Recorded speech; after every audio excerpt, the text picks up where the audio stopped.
On the night of January 3, 2026 at 2 a.m., a room in Florida was shrouded in complete silence. Only the glow of screens lit the darkness. The most powerful man in the world, President Donald Trump, was watching a live military operation. Thousands of miles away in Venezuela, history was being written. Every second carried the weight of a critical decision. Trump was not eating popcorn. He was not watching a movie. He was watching his army in action, executing an operation on a house far away. That house was in Caracas, the capital of Venezuela, where President Nicolás Maduro was sleeping. Deep in slumber, Maduro had no idea that within minutes he would be captured. Earlier, American helicopters had crossed into Venezuela, flying just 100 feet above the sea. They flew so low, even radar could not detect them. Caracas had already been plunged into darkness due to a cyber attack. Delta Force commandos descended onto Maduro's roof using ropes from the helicopters. Silently, they entered the bedroom through a window. Maduro woke and tried to flee to his steel-reinforced safe room. The commandos moved swiftly. He reached the door but could not close it. At that moment, soldiers captured him. Within 5 minutes, the president of Venezuela was in American hands. Later, Trump told Fox News, "It was like I was watching TV, but this was no TV show. This was the most astonishing military operation in modern history." This operation did not happen overnight. It had been planned for months. In August 2025, the CIA secretly sent a small team into Venezuela. Their mission?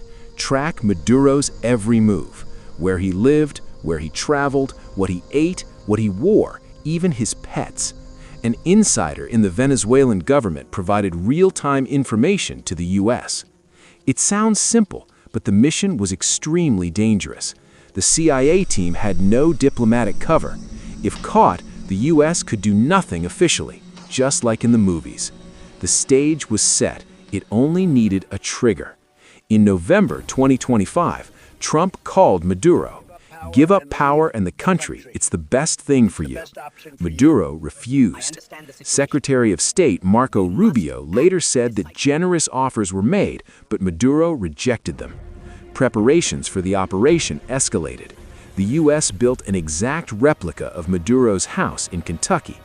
Delta Force rehearsed the operation meticulously. Fighter jets, Navy Special Ops, and Reaper drones were deployed around Venezuela. In early December, the White House thought cracks appeared in Maduro's support system. It was false. On December 25th, Christmas Day, Trump gave the final approval.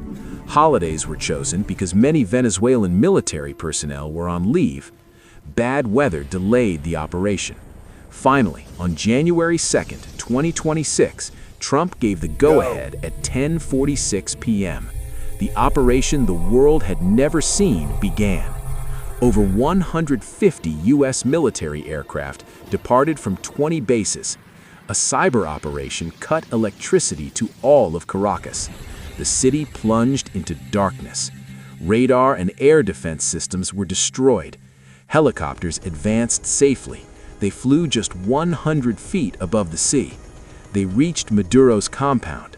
Gunfire erupted. One helicopter was damaged but continued. Delta Force entered the building with explosives. Within 3 minutes, they reached Maduro. He was sleeping with his wife, Celia Flores. The soldiers captured him before he could reach the safe room. Within 5 minutes, Maduro was in Delta Force custody. He was flown to USS Iwo Jima, then Guayabo, and finally Stewart Air National Guard Base, New York. Photos were later released showing another country's president under U.S. custody on U.S. soil. The U.S. sent a clear message: no nation or individual can ignore America's decisions. The operation was necessary for U.S. security and global peace. The media called it a perfect mission. CIA sources said it was 99.9% successful with no unexpected casualties. Meanwhile, Venezuelans faced tension. Protests erupted in cities, but the military controlled the situation. The U.S. established an interim government in Venezuela. The leader was internationally recognized. The U.S. fully supported him. This action increased U.S. political influence and showed the power of planning and execution. This was not just a military mission, it sent a clear message. With strategy, planning, and determination, the impossible can be made possible. The night of January 3, 2026 will always be remembered in global politics. Every leader and observer will take lessons from it.